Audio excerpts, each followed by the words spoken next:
just gonna dive right in. I love the topic around regenerative agriculture and food systems. When people ask me, what are the types of industries that are continuing to expand and grow and have a lot of traction? I honestly always tell them regenerative agriculture and food systems is really, really on the hot button topic, especially when it comes to the climate crisis, when we're talking about, the future of resilience.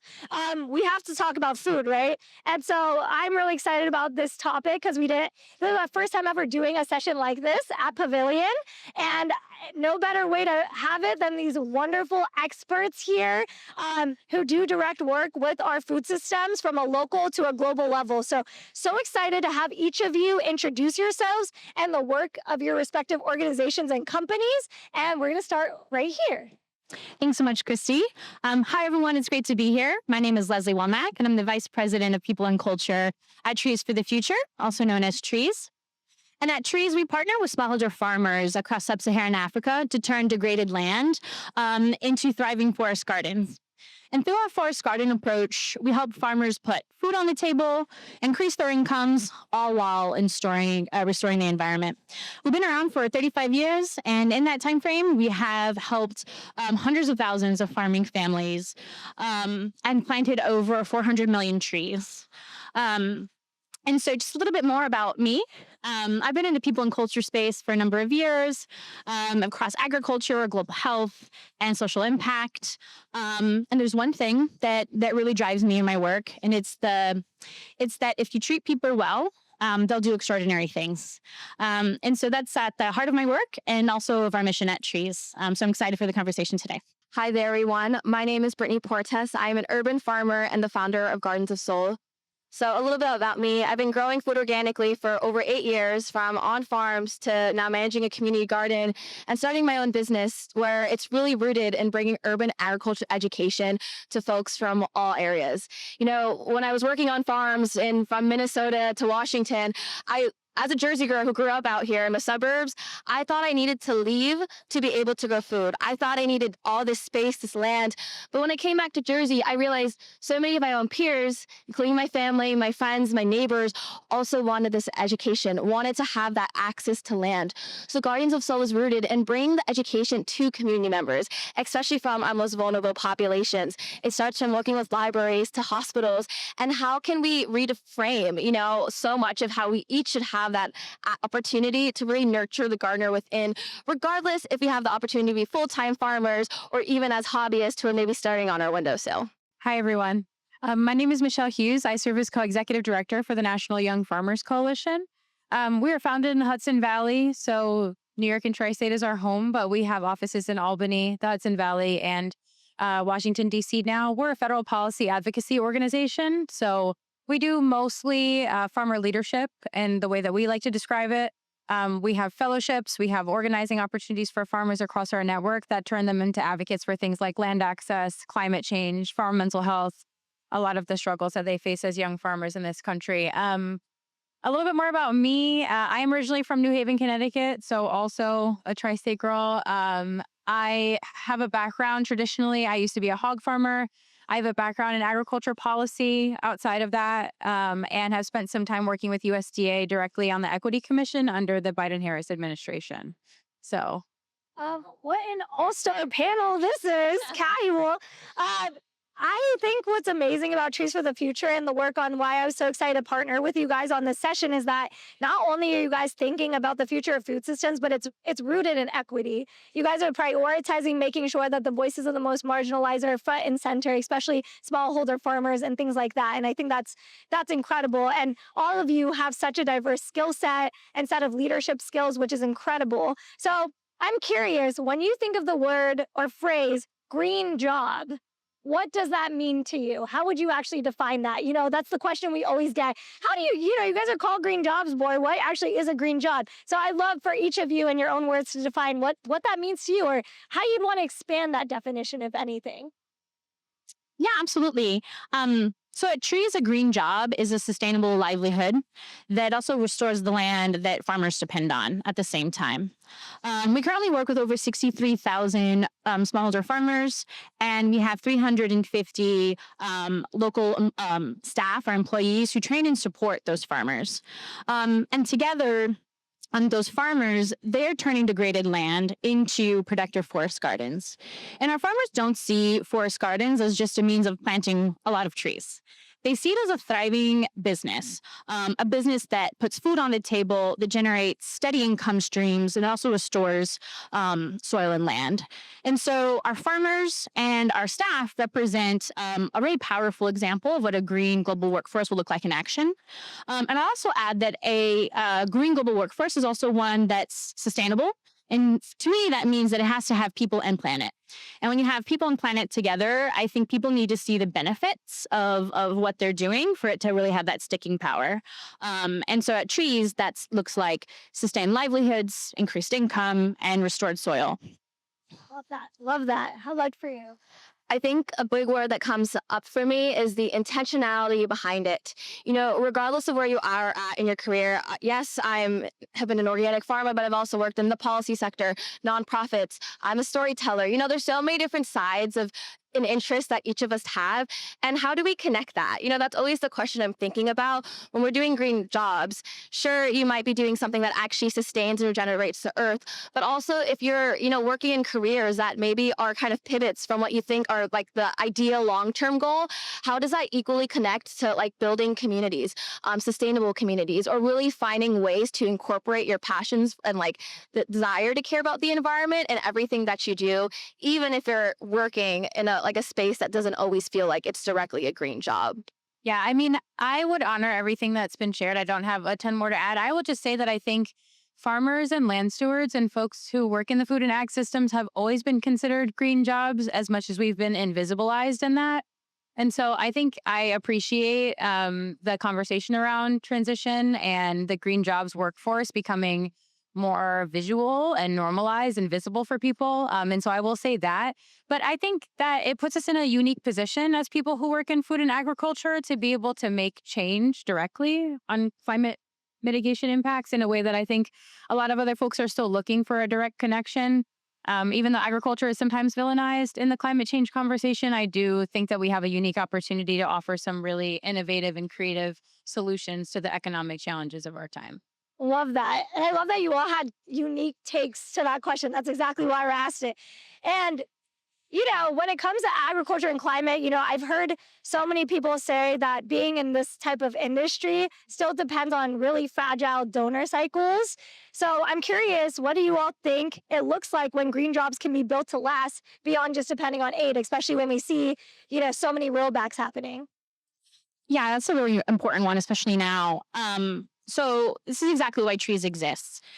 We know that when that the communities are the ones that miss out when there's shifts in donor priorities, and we're especially seeing that now. And so Trees takes a different approach. We're not chasing different donor priorities. We're investing in a model that works, and importantly, one that farmers want. And we invest intensively in our farmers over the course of 4 years. And when they graduate from a program, they're equipped with the skills to really, be their own bosses into the future. And so that's the most important part of this work is that ownership. And so I would say that, and we also invest in our staff as well. And our staff are training our farmers, and they're local from the communities. And so that knowledge stays in the community.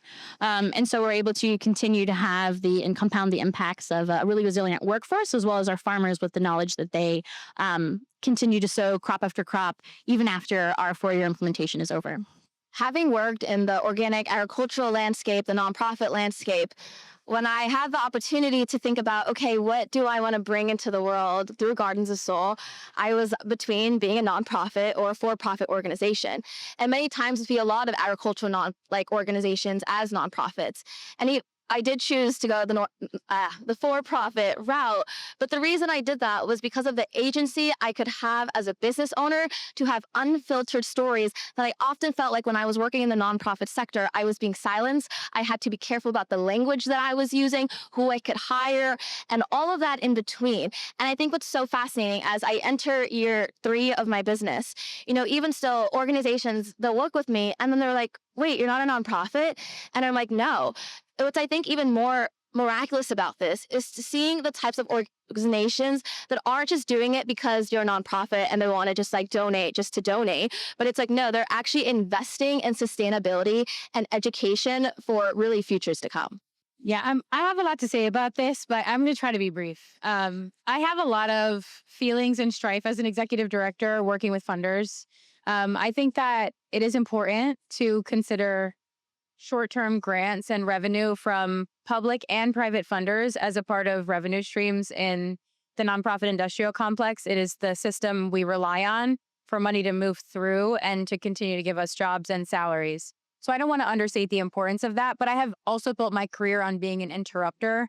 And so I think that the lack of structural change that you will find in short-term funding that we see from family foundations, corporate partners, individual donors will only take us so far, which is why my organization focuses so much on building skills for young farmers that they can hold themselves outside of funders being a catalyst or a seed for you to get a project started. Funders give you project money, but they do not sustain careers, certainly not for farmers, if anyone is paying attention to the economic crisis that's happening for farmers right now.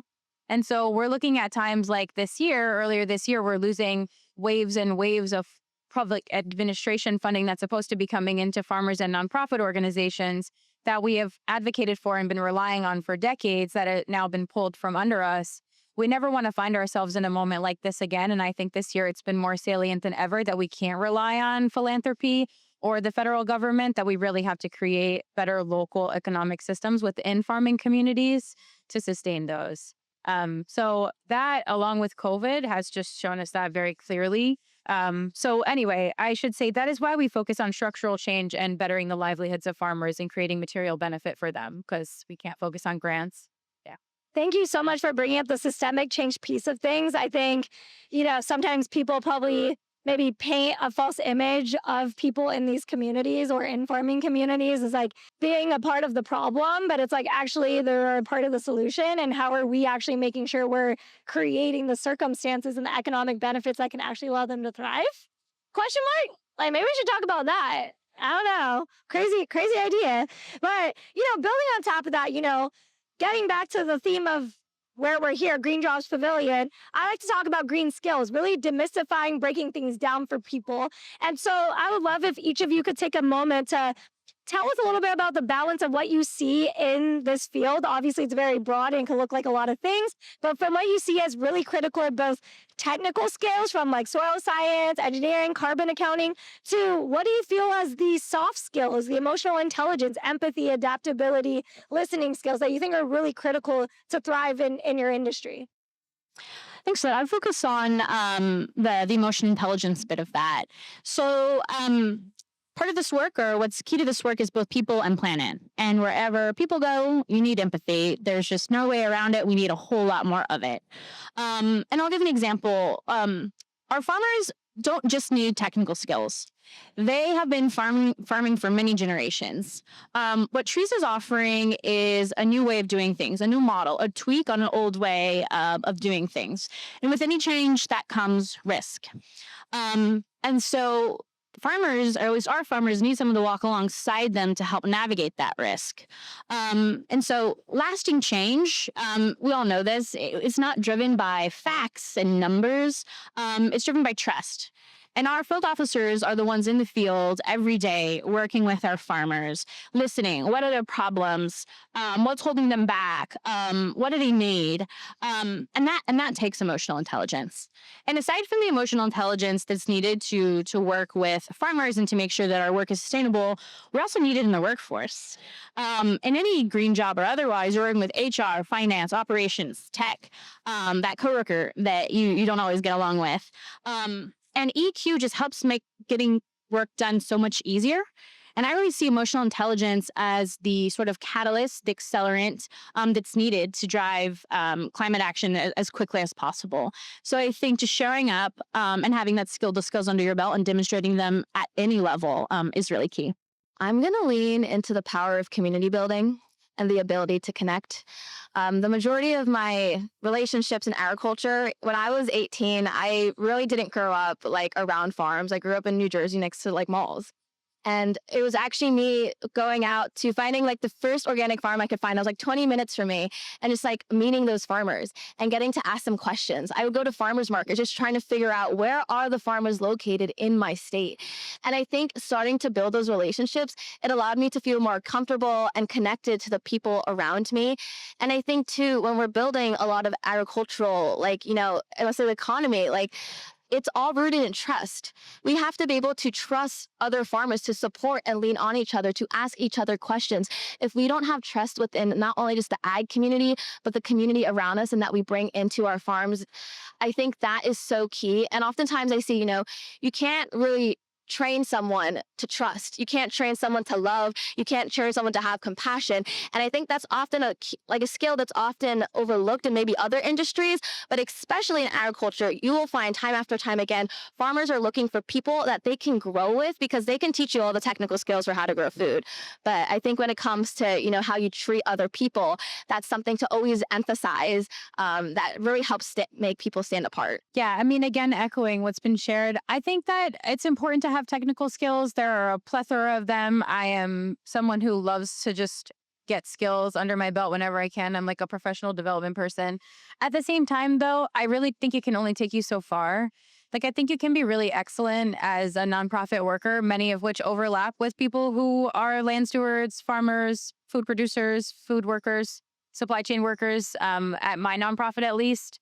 And so I think there's just like a balance that you have to find, because you can be the best worker that you want to be. And if you can't collaborate with people, it's just not going to get us anywhere.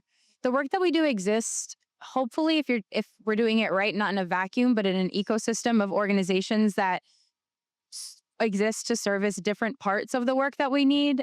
We do policy and advocacy and organizing. Other people do technical assistance that works really complementary to the work that we do. And so I think we have to be able to work with those folks, even if we have different theories of change, different approaches, different ways of getting there, to be able to service a collective movement of young farmers. And farmers at large, I don't feel have time for divisiveness at the farm service organization level. The level of infighting that I see between nonprofits is very disheartening to me, to be honest. I think it's a waste of all of our time. And so I think focusing on more skills related to conflict resolution and working across diversity and the idea of demographics, but also thought and intellectual belief is becoming more important than ever. And that is, those skills are rooted in qualities like being an empathetic person, listening, caring, being able to step back outside of yourself. So I don't think you can have one without the other. And my last question is, many people here are looking to start or grow their careers in this field. I'm just wondering what advice you have to give to job seekers who would want to stand out, as a candidate in the green job space. I'm going to continue to lean into emotional intelligence and echo a lot of what Michelle and Brittney have said. I do think technical skills get you in the door. They absolutely do. Your experience, your resume, that's really key. So really beefing that up on your resume is essential. But I think my advice to you is when you're at the interview stage, when you're across the Zoom, when you're across the Teams call, it's that emotional intelligence. And I think there's two core buckets that I want to hit on. There's this kind of bucket of curiosity and humility, and there's another bucket that's sort of this really energy and enthusiasm for the mission. Is when you think about this curiosity and humility, I'm always looking for someone who's going to listen, who's going to ask why questions, who's going to understand how things work and not come in with all the answers.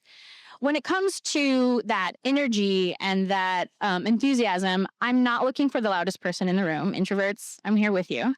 I'm looking for people that bring momentum.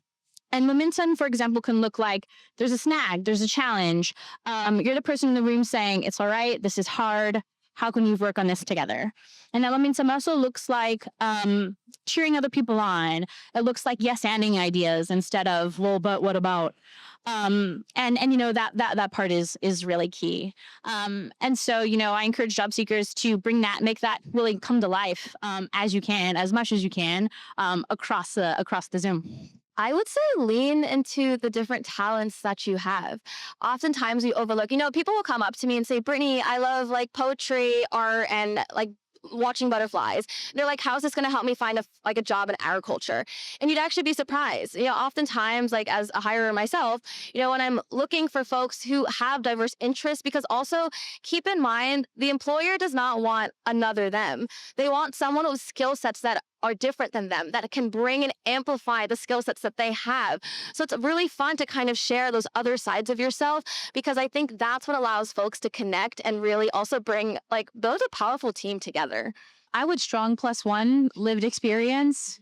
I can't tell you how bored I am in interviews. People say the same thing in every single interview.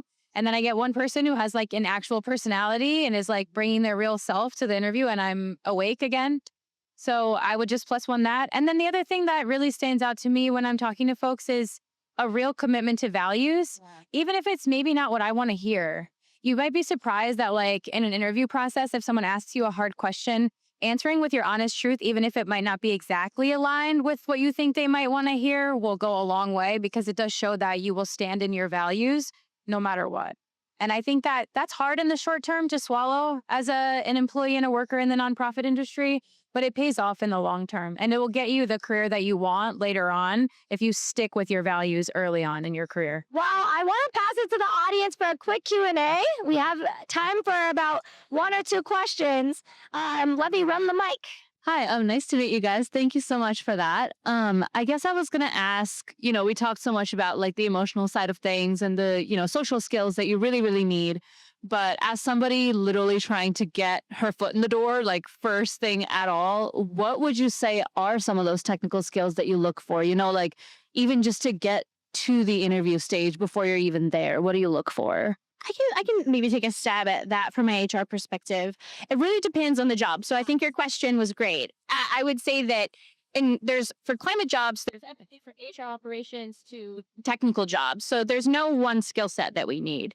And so what I would do to answer your question is to actually give you homework, which is to go find someone on LinkedIn who's your same years of experience or maybe like a punch above, and what are their skills. So you can take, for example, I'm in the middle of hiring an HR coordinator, someone who has skills and that are broadly applicable to the systems that we use. And so really looking at whatever your role is, like what is the tech? What are the systems? Is it Salesforce? Is it Zoho? What are the platforms? Because every department is going to have a laundry list of of platforms that they use, and just go research those and figure that out. I will also just say, you do not need to have every single skill that is listed on that sheet. If you have like 70% of those skills, I'm sure you could learn the rest as long as you're open to it. And oftentimes that's all it takes is to hear like, do you have a demonstrated track of learning new skills, like being open-minded and like that type of like ethic? I think that's something you can really lean into as well. I'll just add one quick thing, which is I found a lot of success and still do doing informational interviews with people who have jobs that I might want to have. I find actually that I become like much less interested in certain things after talking to people about their experience, because I've glamorized what they do in my mind before I actually talk to them. So if you can get your foot in the door with literally anyone who works somewhere that you might want to work, I would recommend doing that. I work Sustainable Georgia Future, so we create pathways to the clean energy economy for BIPOC, but specifically Black people. And so we work with a lot of Black farmers. We do these things called climate justice education meetings. We bring Black farmers together to talk. And the percentages of Black farmers right now, the wealth that is connected to farming, a lot of people don't understand that. And you spoke about this moment in time right now. In this moment in time right now, we see that a lot of white farmers, are losing their farms, right? Because they were able to get that USDA funding. They was able to get that different type of funding. Whereas because of systemic racism, Black farmers were not. And these white farmers are now looking at these Black farmers to show them how to survive in this moment right now. Can you talk about, for nonprofits, like just period, I love what you said about this is just startup money that they're giving you. You have to have other plans. And then your point about relationships and community. Can you dig a little bit deep into that, a little bit more, like what are you guys doing? And then I would love for you to come and speak when we have our Farmers Month, because we have a month and everything like that. So. Yeah, I have a lot of thoughts around this, and thank you for uplifting that. For those of you that aren't familiar with the history of what's happened to Black farmers in the U.S., there are some really wonderful articles that came out of the Atlantic a few years ago about the decimation and displacement of Black farmers in the southeast parts of the United States. So I would just uplift that in this conversation as well. I would say in terms of like seed money and like what we're thinking about with everything you're saying, I think that for us, I really look to the folks that are doing, honestly, the work, the New York State organizations that are servicing Black farmers. So I'm going to call out Mama Karen Washington, who is a longtime advocate for food security here in New York City. Black Farmer Fund is another organization I'm very fond of. Life Group is another one. These are folks that are pulling together resources in the Northeast connected to folks like the Federation of Southern Cooperatives in the South. They have a program called the Braiding Seeds Fellowship that gives 50 grants to, I think it's between 50 and 100 actually now, of $50,000 to individual farmers. I think that we're seeing more things like that. I recently heard at an event earlier this week that Whole Foods is doing like a biodiversity highway project where they're giving like 1,000 acres directly to farmers. Somehow, I don't exactly know the details of that. Fingers crossed that's real, but there's all these things popping up that I'm hearing about that are like direct land pushes to farmers that I think are going to be the replacement for all of the like direct farm programs, farm ownership. Black farmers are becoming more and more disenfranchised with USDA and the farm system in general in the hands of the government. And so I think it's just going to become an actual privatized good, which will have challenges for us as a country, but I think we'll be better off for farmers as individuals, at least Black farmers. Can I also just share? It's like on the tip of my tongue. It's also in New York State. It's like a farm succession, like basically like farmers that are phasing out and retiring. There's a nonprofit that basically helps link new emerging farmers with farmers who are retiring. It's in New York State. It's a nonprofit. It's not So Fire Farm. I know they have a land like there's so many different organizations that are starting to do that. I know Download is another new regenerative ag like organization is trying to get this off the ground. But that's why I also say build those relationships with local farmers, because you never know there are so many farmers who are actually trying to pass off their land to people who want to be stewards of the land.